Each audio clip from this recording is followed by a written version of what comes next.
अब आपने वक्फ बिल शुरू कर दिया है। वक्फ बिल के बारे में अब 20 दिन, 15 दिन, महीना भर चर्चा। वक्फ बिल भारतीय जनता पार्टी अगर लाएगी तो इनकी सरकार गिर जाएगी, मैं आपको बता रहा हूं।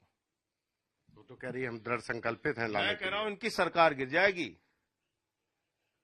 चंद्रबाबू नायडू का पैर कांपने लगा है, चिराग पासवान का पैर कांपने लगा है, जयंत चौधरी जी, नीतीश कुमार जी, जब से इन्होंने बयान दिया है कि वह बिल हम लाकर रहेंगे, ये सारे एनडीए के जो घटक दल हैं, जिसका मैं नाम ले रहा हूं, चंद्रबाबू नायडू, नीतीश कुमार, चिराग पासवान, जयंत चौधरी, ये सारे लोग इनके खिलाफ हो गए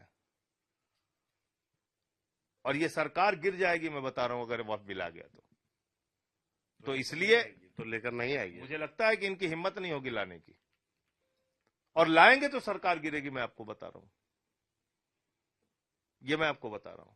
और वह बिल है कि आप उस मतलब आप अगर उस पर निष्पक्ष अपनी राय रखिए, उसमें क्या क्या लिखा गया है। उसमें लिखा गया है कि 5 साल तक कोई मुसलमान अगर प्रैक्टिसिंग मुस्लिम होगा तभी वो दान कर सकता है, वक्फ कर सकता है। अब आप बताइए, किसी हिंदू के लिए यह शर्त लगाई जाए, या सिख के लिए शर्त लगाई जाए, या ईसाई के लिए, कि आप 5 साल तक तो पहले अपने धार्मिक जो प्रयोजन है उसका पूरा पालन कीजिए। आप धार्मिक हैं कि नहीं ये हम टेस्ट करेंगे, आप कितने वक्त की नमाज पढ़ते हैं, कितना पूजा करते हैं, तब आप दान दे सकते हैं। भाई, दान देने के लिए धार्मिक होना कहां लिखा हुआ है? हम नास्तिक भी हैं तब भी हम दान दे सकते हैं। यह है वक्फ बिल में। वक्फ बिल में क्या लिखा हुआ है?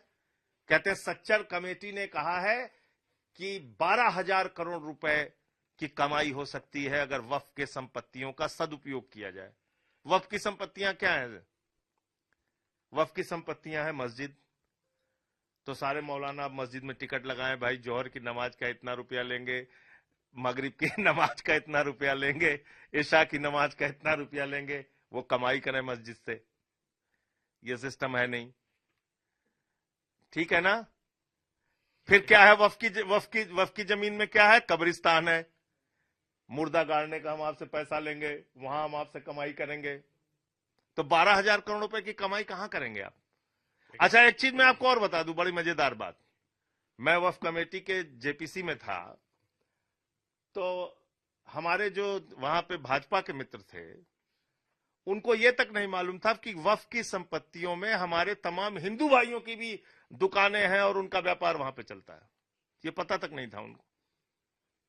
तो मैंने दिल्ली के जो टेनेंट एसोसिएशन था वक्फ का, उसको मैंने आमंत्रित किया। वो लोग आए तो ये लोग हैरान हो गए। कोई अरोड़ा था, कोई अग्रवाल था, कोई तो वो वक्फ की संपत्तियों पर उनकी दुकानें चल रही हैं सैकड़ों साल से।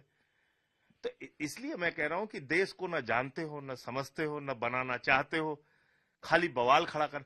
तो उन्होंने कहा 12,000 करोड़ रुपए। तो मैंने कहा भाई ज्यादा मेहनत मत करो। आपको बोले हमें मुसलमानों की चिंता हो रही है, उनकी आमदनी हो सकती है। हमने कहा बिल्कुल आपकी बात सही है, ज्यादा मेहनत करने की जरूरत नहीं। अकेले नीरव मोदी को पकड़ के लाओ, 12,000 करोड़ इनको दो, देश के करोड़ों मुसलमानों के लिए जो वक्फ बना है, और 8,000 करोड़ रुपए सरकार के खाते में जमा करो।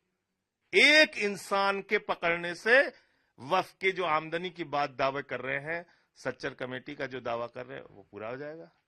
अच्छा, उस सच्चर कमेटी की रिपोर्ट में और क्या लिखा हुआ? मैंने पूरी रिपोर्ट पढ़ी। उस सच्चर कमेटी के रिपोर्ट के कुछ अंश को बताया जाता है, कुछ अंश को नहीं बताया जाता। उसमें यह लिखा हुआ है कि भाई सरकार ने वक्फ की संपत्तियों पे अलग अलग राज्यों में कब्जा कर रखा है, उसको खाली कराओ। तो जब मैंने पढ़ा तो मैंने कहा भाई इसमें तो ये लिखा हुआ है कि 65 संपत्तियां दिल्ली में आपने कब्जा कर रखा है, 56 किसी दूसरे राज्य में, 53 किसी 355 के करीब संपत्तियां पूरे देश में हैं, जो सच्चर कमेटी की रिपोर्ट में लिखा हुआ है कि सरकारों ने उस पर अपना कब्जा जमा रखा है। सुप्रीम कोर्ट के अंदर एफिडेविट देके, शपथ पत्र देके कहा है कि 98.99%, लगभग 99% वक्फ की जमीनें रजिस्टर्ड हैं और ऑनलाइन हैं। ये किसने कहा है? मोदी जी ने कहा है, मैंने तो नहीं कहा ना। मोदी जी की सरकार ने सुप्रीम कोर्ट में शपथ पत्र देके कहा है कि 99% वक्फ की जमीनें रजिस्टर्ड हैं और ऑनलाइन हैं।